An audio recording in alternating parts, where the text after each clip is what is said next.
make a real quick video here, but I decided no, I don't even want to do that really right now. I saw this guy. I saw this guy's video. It was almost funny.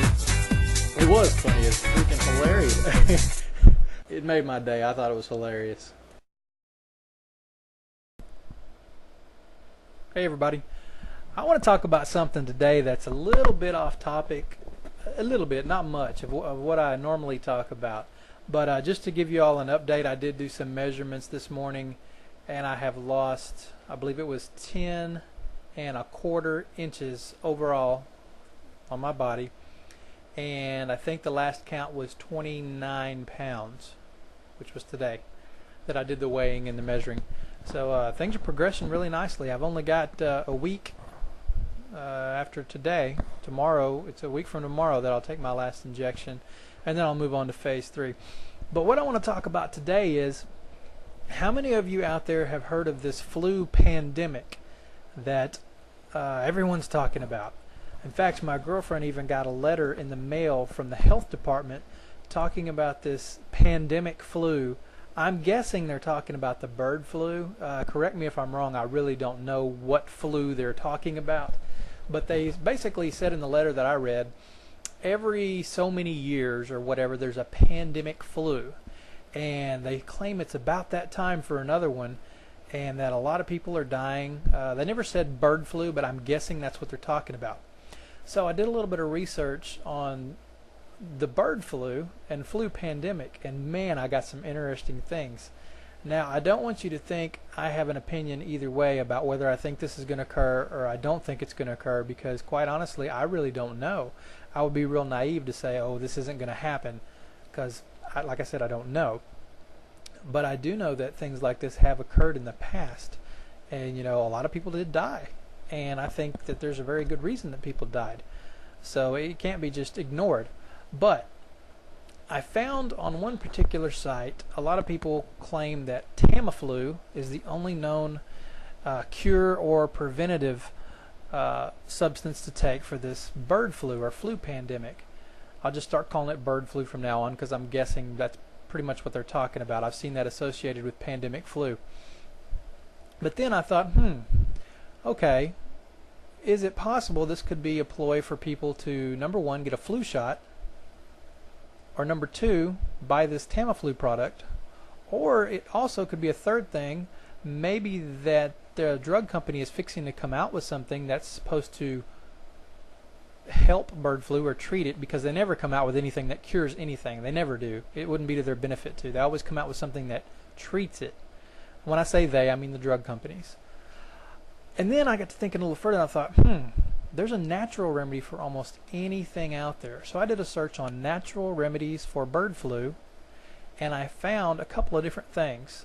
There's one thing, I don't remember what it was called. It's basically some kind of Chinese, yeah, who wants to get anything from Chinese right now, right? But some kind of a Chinese cabbage or something, a fermented Chinese cabbage, they have a word for it, that was shown to prevent and cure this bird flu. I kind of just looked at that a little bit and did some more searching, and then I found something that probably every one of you's heard of, and it's called elderberry.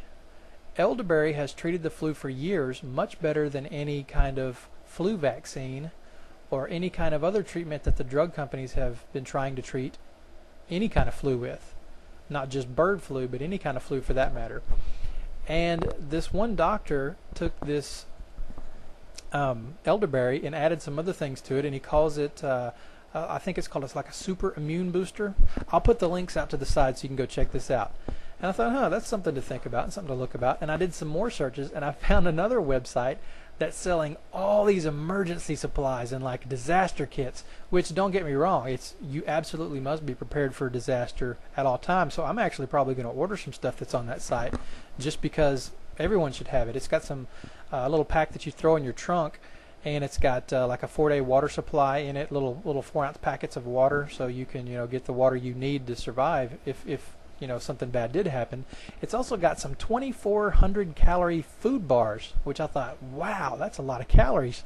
But that would be good if you got in a situation where food was not readily available. That would supply you for, I would eat probably half of it a day, and sustain your calorie intake, that would be excellent. So there's some excellent stuff on there. Don't get me wrong, I'm not making fun of the site or anything, but I am pointing out that whenever someone says buy this or you will die, it's the best marketing plan in the world. And I'm not saying this bird flu thing isn't going to be real, because I don't know, but man, look at the people making money off this deal. Tons and tons of people coming out of the woodwork selling their products, throwing the name bird flu or pandemic flu out there, and people are just flocking to it. Oh my God, because they're creating this sense of urgency with it, and supplies won't last, get it while you can. But I'll put the links to the sites that I'm talking about, that I read about, out to the side and let you see them. But more importantly, I want to hear your views on this. What do you think of this bird flu or flu pandemic thing? Did any of you guys get letters in the mail from the health department? That's the only one I've ever seen, and that was in Cherokee County, is actually the county that sent this out, which is in Texas, in Jacksonville, Texas, to be exact. I don't think I've ever said my location on here anymore, but Jacksonville, Texas, Cherokee County. It really surprised me that she got this in the mail, because most of the time the government, which the health department is part of, doesn't want to scare people up in the way of panic. And this letter was kind of written in a way that most Americans that read it would probably go into a state of panic when they read this. But what do you think about this? Have you got a letter like this? What are your thoughts on this flu pandemic? Have you heard of any kind of natural cures for it? Are you afraid? What are you going to do to prepare? I think these are all very, very important questions to ask. Whether this happens or not, I think it's probably inevitable that something significant will happen where a person would need to be prepared. And I, for one, am a concealed handgun license carrier. I have a concealed handgun license. I'm not a gun fanatic, but I do believe in protecting yourself and being prepared to protect yourself. And just think about, if something like this did happen, people would probably go door to door to pillage and rob from you, especially if they think you have something that's going to help them survive, or something that they want or they need, or their kids are going to die. People will kill you out of the survival of themselves and their children. Don't think they won't. Look at what happened in New Orleans whenever they had the massive hurricane there. A lot of people killed other people. I know it didn't get spouted out that much, because the government likes to keep things under wraps a little bit of control over that, because it might look bad on them, like maybe they were responsible or something. And maybe I'm off base on that, but I do know some bad things happened out of people wanting to survive. I saw it on TV. I saw some of it. I watched that whole thing. How can you not watch something like that, where people are in a very, very bad crisis situation? It's sad and it's scary, and you definitely want to be prepared. I, for one, am going to have plenty of ammunition and sufficient weapons to protect myself. That's the only reason I have those, is to protect myself. I'm not even a hunter. I don't really care anything about hunting. I do go do some target practice just to stay up on my skills, and I have to take a qualifying course every few years to keep my concealed handgun license. So it's some things you really need to think about. How are you going to prepare, and what do you think of all this? Anyway, chime in and let me know what you think. This should be a really good discussion, and I hope to hear from you. Talk to you soon.